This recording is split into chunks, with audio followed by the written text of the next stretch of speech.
This is Here's How, Ireland's political, social and current affairs podcast, presented by William Campbell. Hey, I'm back. Thank you for downloading episode 68 of Here's How. Regulators for various industries, especially the former government monopolies, have sprung up in recent years. Their purpose is supposedly to protect customers, but how well do they do that? Let's hear.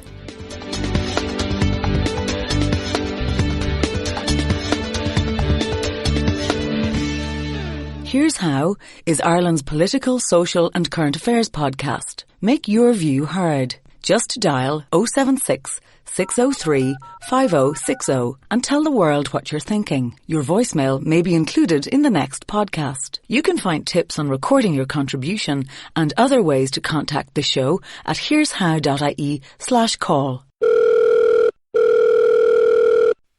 On the line now, I have the Director of Retail and Customer Services at Comreg, that's Barbara Delaney. Thank you for joining me, Barbara. I'm sure you're aware of it, but just for the listeners, there's a theory of regulatory capture developed by the Nobel Prize-winning economist George Siegler, and he talks about a government failure when a regulatory agency created to act in the public interest instead advocates the concerns of a special interest group. And I'm sure that's important to Comreg. What does Comreg do to make sure that it's independent of the people it's regulating? Okay, well, I suppose in the consumer context, which is the context that I will speak about, Comreg obviously has other regulatory functions, including competition. But in the consumer mandate, I suppose just to say that our rules are set and come from European context, and they're transposed here into our Irish context. We set out our strategy very clearly. And you will see from the Comreg documentation from the strategy for consumers, we are very much keen on ensuring that consumer rights are upheld by the service providers in the Irish market. And in that context, we are carrying out a number of different, I suppose, policies. One relates to how we look and enforce compliance. Another looks at how we ensure that consumers have effective redress mechanisms when things go wrong and they can't deal with it effectively themselves. And the third kind of strand to that is to introduce particular policies or approaches where we feel that the rules are not strong enough to protect the consumers. Okay, I suppose one case where I'm sure you'd agree the telecom company in question didn't follow the rules was the company called Yourtel. This is a German-based company, and they were convicted last December of charging hundreds of customers for services that they didn't actually supply. How did you feel about the outcome of that case? Well, I suppose just to say that we had a number of cases ongoing with Yourtel, and we still have another case coming up within the coming months. So I suppose Yourtel is an example where we had many consumer complaints. Sure. Maybe just I could give a brief thing for the listeners. Yourtel had about 5,000 Irish customers. It seems like they targeted elderly Irish people with high-pressure telephone sales tactics, and they said that they would take over the calls, and the proposal was what's called CPS, carrier pre-select, that somebody would keep paying their line rental to Air, but that they would pay for telephone calls to Yourtel. In fact, Yourtel did nothing. They just took the money. Yeah, just to say, obviously you're talking about the case that we took before Christmas in December of 2017. Correct, yeah. In this particular case, yes, there were hundreds of customers, in the region of 800 customers, who would have been paying Yourtel for a service that they didn't receive. And you're correct, it would have been in respect of calls where the line rental was with Air in that case. So in that particular case, were you happy with the outcome? I suppose we were happy from the perspective that the case we took was upheld. Yourtel pleaded guilty to the case, to the convictions. We got a number of convictions for Yourtel, and they received a fine on the day. One of the questions that is important to ask is, in the context of the European framework, the rules that are available to Comreg for enforcing penalties and possibly fines or whatever has to come out, they are supposed to be dissuasive. So a question, I suppose, asked would be, was it dissuasive? Was the penalty imposed dissuasive? I suppose in the context of a smaller operator like Yourtel, one would hope that we wouldn't see that practice again based on the fine. Just to give people the figures on this, Yourtel had about 5,000 Irish customers. They were charging them what they called packages of something between 11 and 23 euro a month. They were charged with not providing the service that they were charging for in 880 cases, but only 88 sample cases went ahead, 10% of them. And there was a maximum fine allowable of 5,000 euro, but in fact they got 750 euro fine for each of those 88 cases, which is 66,000 euro in total.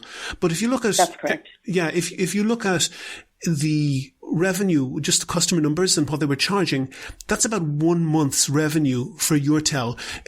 From looking at that, it seems like crime pays. Well, I suppose one thing that may not be exactly known in that case was that on the day in court, Yourtel said that they would or had paid back all the money that was owed. So from the perspective of whether consumers got their money back, that was something that was agreed that they would do. All the money they had owed to the 88 or the 880 or the 5,000? Yes, in terms of all the wider group of customers. So, and Yourtel was also using incredibly aggressive tactics against elderly people as old as in their 90s. They were being threatened with debt collectors. Had debt collectors knocking on their door when they didn't pay a bill that it was a bill for something that in fact they hadn't received. That's correct. I mean, the facts in a number of these customer cases were, I suppose, were very difficult. It was a very, very difficult situation for customers. In fact, many customers who rang us, Comreg, making complaints and so on, were very upset by the whole process. They were very afraid. They didn't know what was going to happen or what the outcome was going to be from their perspective. You're right, they got debt collectors' letters and so on. Can you see how somebody coming to that and seeing a 66,000 euro fine where they had collected certainly several million euro in fees? You can see how somebody looking at that sees that, they probably did fairly well out of that. They could well be looking at that as just the cost of doing business. I suppose that people can take that conclusion. It's a well-known fact that we have looked for more substantial powers. We are working within the powers we have, and I think we have made submissions to extend the powers we have so that when we do take cases... So you've asked the government to have more powers? We have, yes. So okay. That when we do take cases... One other thing on that, Barbara, looking online, there's reams, particularly on boards.ie, there's reams of people saying that, essentially their parents or their elderly people they knew had been essentially conned by these people and had, in most cases, had paid up because they were afraid, because they were too old and basically didn't have the mental energy to fight them. And a common theme running through all of that was that the Gardaí were refusing to investigate that for fraud and said that we're just passing it off to Comreg. Did you ask, or would you ask the Gardaí to investigate that as fraud?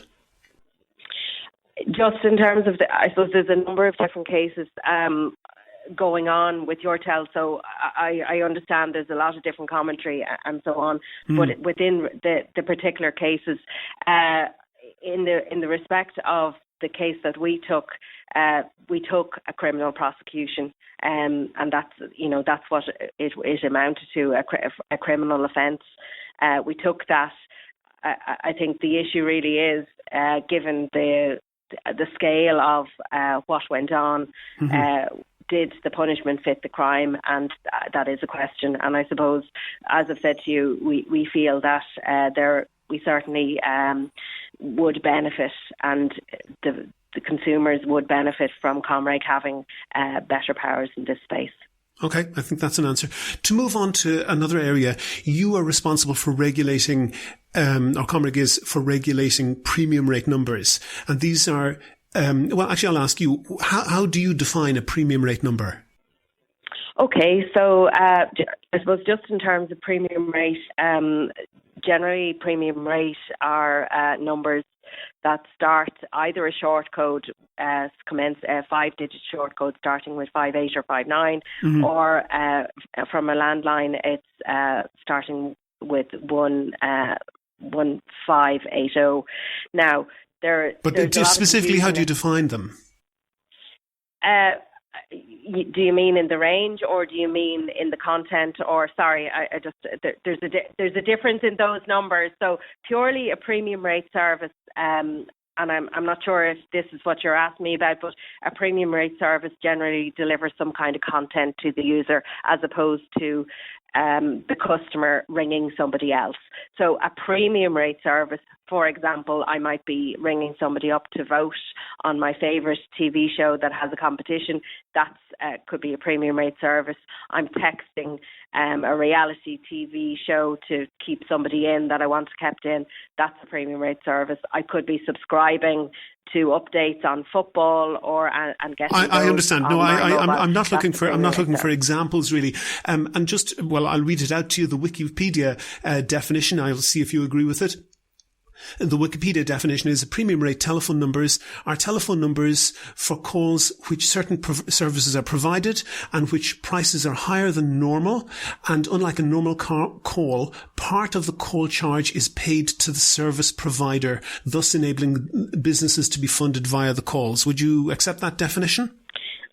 No, because there are two types of those services. So one type is with respect to what we call premium rate, and the definition is fine, but Comreg has to work within the legal definitions. So a premium rate service in Ireland is slightly different to another. Well, that's what I'm looking for. What's the legal definition as you see it? So I've explained to you already that a premium rate service is generally delivering content or allowing you to pay for something or carry out some other kind of thing rather than just communicating. There's a separate cohort of services then which are... Now, maybe it's because I'm out of practice here and I don't usually break into interviews, but I just want to note that I really missed what Barbara Delaney was saying. It's basically the Nixon defense. When Richard Nixon was accused of crimes, he said that when the president does something, that means it's not against the law. Ryanair and Sky and all these companies are prohibited by European law from using premium rate numbers for their customer service lines. Barbara Delaney is saying that the fact that the numbers cost a fortune to call doesn't matter. The fact that the companies make money from the calls doesn't matter. But when Ryanair use one of these numbers, that makes it not a premium rate line. Kind of thing rather than just communicating. There's a separate cohort of services then which are non-geographic services, which I think you might be alluding to. Well, let me give an example in that case, because I'm looking at the 2011 Directive on Consumer Rights from the EU, and to quote that precisely, it says member states shall ensure that where the trader, so let's say somebody in business, operates a telephone line for the purpose of contacting him, the trader, by telephone in relation to the contract concluded, the customer, when contacting the trader, is not bound to pay more than the basic rate. So basically what that's saying is that if I sell something online or over the phone or whatever, if somebody has a problem with that and they need to ring up customer services, they shouldn't be hit with an excessive charge. They should be paying for a normal telephone call when they ring in. And it seems to me that 0818 numbers in particular are problematic for this. And people, usually quite aggressive, companies who are quite aggressive in dealing with their customers, such as Ryanair, such as Sky Television, block their customers from accessing them through anything other than an 0818 line. Are you sure that's legal under EU law? Okay, so I suppose I have to answer you with respect to our remit. So if you talk about the electronic communications providers, we take that first of all. No, specifically, Ryanair have had terrible customer services problems. We don't regulate. Sorry, just to say we don't regulate Ryanair, so I wouldn't be able to comment. No, but on you their regulate the practices. telephone services they use. No, we don't. We regulate the people who offer the telecommunication services. So if you take, for example, the people who are operating in the Irish market for telephone services, be it mobile operators or fixed operators or broadband, they must offer, and we've introduced the code of practice in respect of this that was effective 1st of January this year. They must offer a free phone, actually, a way of contacting them with regard to a complaint. Who is this? So you're right. Sorry, the electronic communications providers that we regulate. Okay. So that's to say people who are selling services where the telephone call or the SMS is the service, maybe voting on a reality show or something like that. Let me give a little background on this. 0818 numbers are incredibly expensive to ring. I'm looking at some of the prices here on Three on their website. They quote a cost of 35 cents per minute to ring an 0818 number. The 48 months mobile company charge 50 cents per minute to call that number. And that's what you have to pay if you want to get through to Ryanair. Michael O'Leary is basically betting that most people only have 10 or 20 euros credit on their phone at any one time. They put you on hold for 20 minutes. They've burnt all your credit and you don't get through. That's entirely against that consumer protection directive, isn't it? I'm sorry for this, but I can't comment on that because that is a matter for the people who are regulating that aspect, which would be the CCPC. So, for example, in terms of that directive and whether a company like Ryanair has to offer you a free charge number or whatever, or a number included in your bill. What I will say is you're right to the extent that what Comreg is doing in this space is there is a lot of consumer confusion and bill shock arriving when they dial these numbers, because they don't. Consumers mightn't know what the cost is. They might actually believe that they're included in their bundle, and they mightn't understand that the minute I ring this, I'm going to lose all my credit or so on. Yeah. So what we have done is we've introduced consultation. But why does an 0818 number exist? Why does that code exist? That seems like a way of disguising what is in reality a premium rate number, as though it's meant to kind of sound a little bit like a 1-800 number or a number that would be either free or very cheap to call. I suppose these numbers have existed for a number of years now, and they are historic. They existed before bundles even came into practice. So I suppose it's a historic situation. It has been the same in a lot of European countries.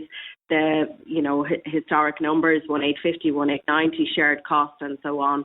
They have existed historically. No, but the 0818 number did not exist historically. And I just want to go back to the EU document, and it says guidance on this. It says to comply with the basic rate requirement. That's to say that you should be able to get through to Ryanair or Sky or whatever with a basic rate telephone call. To comply with the basic rate requirement, traders should use telephone numbers such as standard, geographic or mobile numbers that are not subject to any special tariff regime. Traders should in particular avoid using those telephone numbers that enable them to finance or contribute to the cost of call centres or draw additional revenues from those telephone calls through revenue sharing with telecom operators. And I just want to contrast that with, I've got the telephone company TSG. It's called Telecom Solutions Group. This is an Irish company, and they're advertising to businesses in order to encourage them to buy 0818 numbers from them. And they, on their webpage, they have 5 bullet points of advantages of a business getting an 0818 number. And the first bullet point, it says in 5 words, earn money from your calls. That to me seems clearly against EU law on that, and it seems to me that Comreg is facilitating that and creating what you call bill shock, that people are being tricked into calling wildly expensive telephone numbers, and people are being prevented from getting through when they have a grievance, as you might well have with Ryanair. When they have a grievance, they're being prevented from getting through. Okay, well, I have to take, I suppose, take you up on that, because first of all, as I've said on numerous occasions on this interview, we don't regulate people like Ryanair and so on. So whether they are in compliance with their with the EU law on this is not a matter for us. But what I will say again is that electronic communications providers do have to provide a number that people can complain on. But free of charge. But this EU. Barbara, one thing here. You're most definitely, by allowing this, essentially a scam number, by allowing this to exist and people to be charged huge amounts of money for it, you are enabling and indeed encouraging people to breach the law. That is absolutely incorrect. By allowing a number, that number or those numbers can have other purposes. Whether they are allowed under that provision for people to complain is a different matter. So these numbers can be used for various different purposes. They can be used for lines, for other lines that provide a particular service, which is a service that is to be costed. So but shouldn't all premium rate numbers follow that pattern? Almost all of them start with this 15, like 1530, 1540, 1550, depending, each of them getting more expensive as the costs go up. Why is that 0818 number? Yes. That's clearly a premium rate number. No reasonable person could say that when the person taking the call is being paid by the telephone company to take the call, and when it costs that much, nobody could reasonably deny that that's a premium rate number. Sorry, in the definition of that it's above the standard rate or the basic rate of call. Absolutely, you're correct. And in particular, that Ryanair are being paid money when you call that. I'm sorry, William. I have to pull you up again. We don't regulate that entity, and I cannot comment on what you're being charged. But you regulate the Telecom Solutions Group. I'm sorry, just in terms of provision of those numbers, just to get back to it, what we have done is we have started a process. Well, actually, the first phase of it is complete now. We have all the submissions in. So we have started a process whereby it's a two-step process. One is that just in terms of those numbers, that we feel that they're not sufficiently transparent and people aren't aware of what costs they may have to pay. So our first proposal is to retain the 1-800 free numbers. And then the idea is that all the other numbers, and these are non-geographic numbers we're talking about. We're not talking about in the clear definition of premium rate. We're talking about non-geographic numbers. The idea is that the 1850, the 1890 and the 818 and the 0876, our proposal would be that they would all be linked to the same price of geographic number. So that would mean that if I, in my bundle... So you'd be paying the same as you're dialing if you were dialing an 01 number or an 021 number for Cork correct. Or whatever. Okay. That's correct. Which would defeat its point. Well, the idea would be that going forward, they would be part of a bundle if you have it in your bundle, and it would remove any doubt from customers as to what they're going to be paying and so on. The separate matter that you have been talking about in respect of complying with EU law, that is a separate matter. Barbara Delaney, the Director of Retail and Customer Services at Comreg, thank you very much for talking to me. No problem. Thank you. Never miss a show. Follow at Here's How Podcast on Twitter and like Here's How on Facebook for updates on each show's contents. And that's about the end of episode 68 of Here's How, Ireland's political, social and current affairs podcast, published on the 6th of February 2018. I have links and references for everything in the podcast in the show notes on the website. If you can think of a topic that should be covered in a future show or you want to suggest someone to include, that might be yourself, then let me know. And if you like the podcast, please go on iTunes and give it a rating or even write a nice review. Also, please like the show on Facebook, follow the podcast on Twitter at Here's How Podcast, and subscribe to the podcast so new shows automatically come up in your podcast feed. You can use iTunes, Stitcher, TuneIn Radio, or any other podcast app or software. And you can subscribe by email now as well. Just go to the website and fill in your email address. There will be no spam, I promise. There's full information about all of that and contact details for the show. It's all at www.hereshow.ie. The Here's How podcast is produced and presented by me, William Campbell. Thank you for listening.